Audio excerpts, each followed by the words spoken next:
What is going on, all you Pokemon collecting maniacs out there? This is Ryan, the PikaPikaPaPa, and we have been talking about booster box collecting ad nauseum here as of late, and rightfully so. We've seen Astral Radiance go out of stock. We've seen Lost Origin and Brilliant Stars go out of stock, right? We have been talking about what booster boxes are available, the Silver Tempest booster boxes. I'm even a fan of Battle Styles booster boxes, right? Like, I have been saying, get them while you can, because once they're gone, they're gone. But because I have been so singularly focused on Sword and Shield booster box investing, I have been missing out on one of the best sets of the whole Sword and Shield era, and that is Crown Zenith. And I have been doing myself and everybody a disservice by not paying enough attention to it, and I've just been caught up in the booster box craze, which I know better than doing that, right?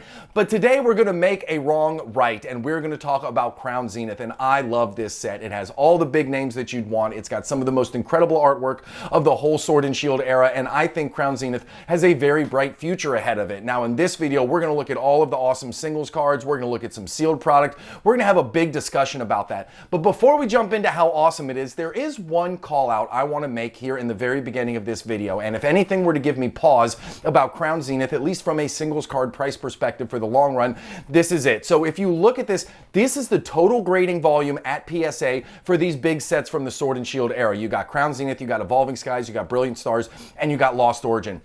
Crown Zenith, compared to those other awesome sets, have absolutely been graded into the ground, right? I mean, you don't see ultra modern sets like this with this many cards graded. So if you look at it, Crown Zenith has had a total of 171,000 cards sent to PSA for grading, and that is a huge number. If you compare that to a Lost Origin at 82,000, a Brilliant Stars at 116,000, and even Evolving Skies. Evolving Skies, the biggest and baddest set of the Sword and Shield block. It has more cards valued at over $50 than any other set in the Sword and Shield block, and guess what? Even Evolving Skies has only had 147,000 cards sent to PSA for grading. So when I think about all of this, it means a couple things. It means that, listen, the PSA 10s, because there's a relatively high gem rate, right? Crown Zenith has a 58% gem rate, Lost Origin 50, Brilliant Stars 55, and Evolving Skies has the highest, that is 63% gem rate, right? That means out of all the cards that have been sent to PSA for Evolving Skies, 63.6% of them have received a Gem Mint 10, and for Crown Zenith, 58.2% of all the ones sent to PSA for grading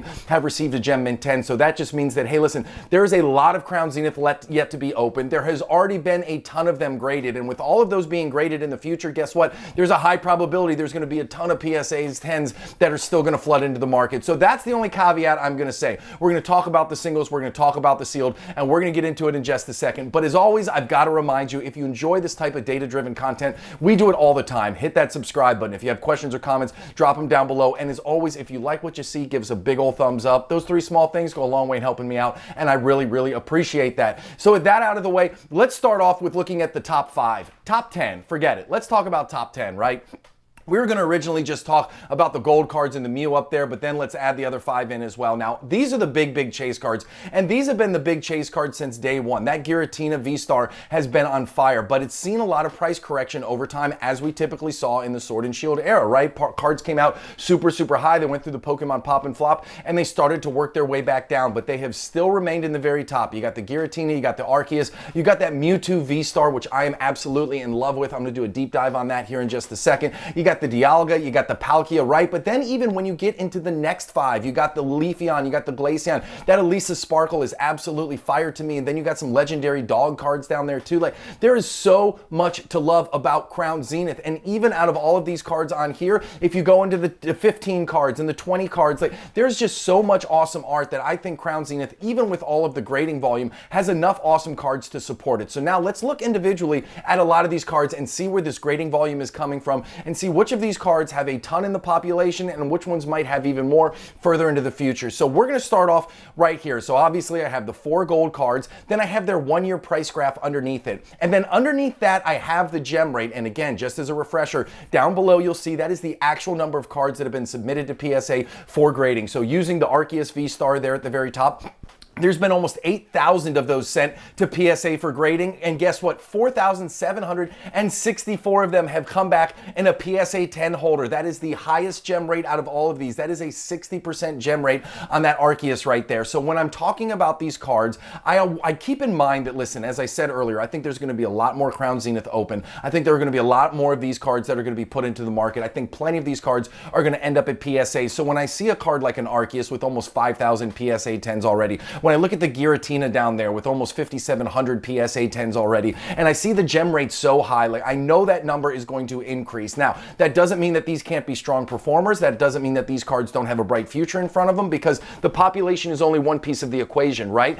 Demand is the other side. So the population is the supply, and the demand is how much us as collectors love them and is willing to spend on them. Now, when you look at the raw card prices, what jumped out the page to me was they all are pretty much following the exact same trend, right? They're working down over the last year, then they kind of bowl and start to head up. Now, that Dialga has jumped off like a scalded rabbit. I mean, that thing shot straight up, and the Giratina is really making some waves too. But if you look at the Arceus is really one of the biggest names out there right now. The Arceus hasn't seen the same amount of growth. Even the Palkia has seen more growth over the last couple months. So when I'm looking at all of these right now, I think they're still at a pretty approachable price point. They all seem to be below the one-year high, with the exception of that Dialga, which is now shot back up. But that Arceus looks like it's lagging a little bit. And again, when you look at all of these from a PSA 10 population, none of these are in short supply, and I do think more are going to be coming into the market.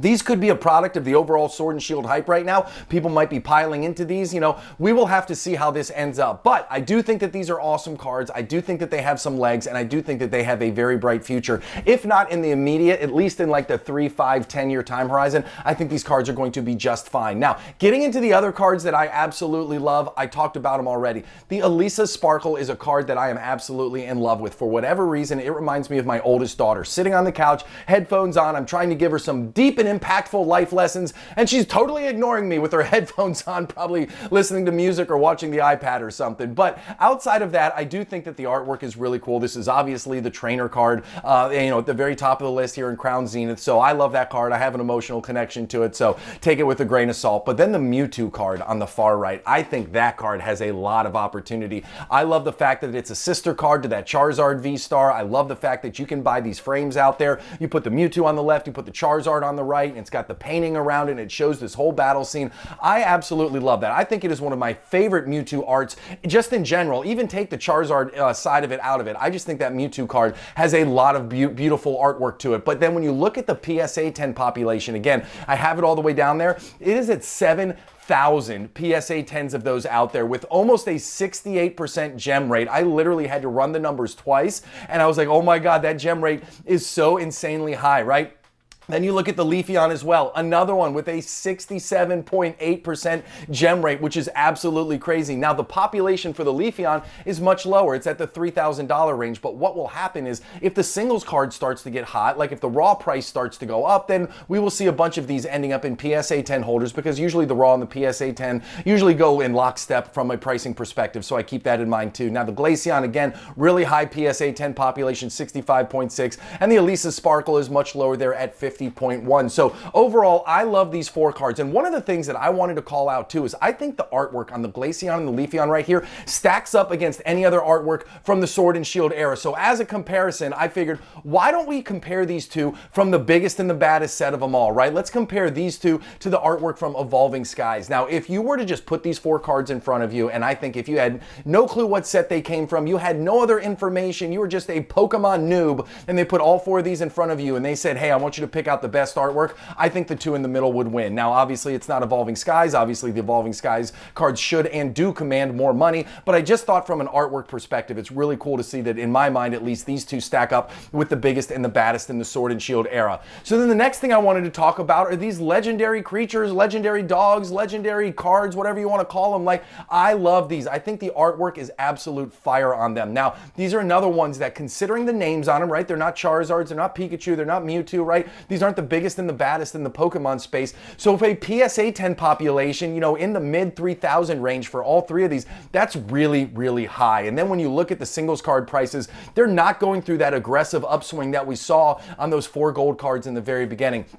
Doesn't mean that these won't be great long term. Doesn't mean that they don't have a bright future in front of them. I certainly love them. I know a bunch of people love them, but all I'm saying is that you have to think about that as well. And again, 3 more cards with really, really high gem rates. It's fascinating to see these gem rates as high as they are, especially since we know the beginning of Scarlet and Violet, the gem rates were absolutely trash. So whatever happened at the Pokemon Company, they had a hard problem transitioning from the Crown Zenith print over into the Scarlet and Violet print. But these are awesome cards that help make the set amazing overall. This is also a ton of fun of a product to rip, right? There's all kinds of hits and all kinds of great art. So just from a ripping perspective, I think that's a good thing. That also lets me think that if this set is so much fun to rip, then when we talk about the sealed product right here, I think the sealed product has a lot of upside. Now, we'll start with the regular Pokemon Center, we'll start with the Pokemon Center exclusive Elite Trainer box, I guess, since that's where my mind was automatically going. Now, for me, this was the very first Pokemon Center exclusive Elite Trainer box that was actually exclusive. Like last time I looked, as of this morning, you could still get Fusion Strike, you could still get Brilliant Stars, you could still get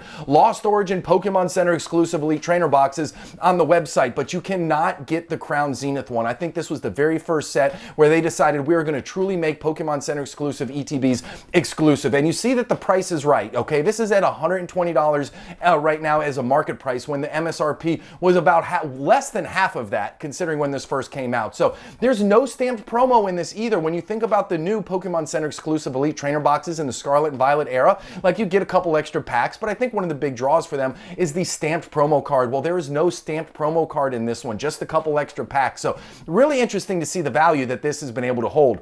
And then, I don't know if you all remember it, I certainly do. I remember a period of time, I don't know, maybe 6 months ago, 8 months ago, where those just regular Elite Trainer boxes for Crown Zenith, they were very scarce. They were hard to find out there, and the price started to go up. So if you look at this right here, I mean, prices for regular Elite Trainer boxes got all the way up into the $50, $55, $65 range there at one point. Now, what that tells me is that the market supported that at that type of price when it got scarce before. So when they get scarce again, with all the hype around Sword and Shield, with all the excitement around Crown Zenith, with all of these great cards that are in this set, I really think that we will see these regular Elite Trainer boxes get back up there again. Now, I could be totally wrong. I don't know how many of these have been printed. I have no idea if they're going to restock again towards the holidays. All of it is going to come down to the overall supply. But for me, it is very interesting. It is a good lesson that last time when this product got a little bit in short supply, we saw the price jump up to that $60 range. That just makes me feel good. It makes me feel confident. It lets me know that if you can buy these, it's $43.91, which is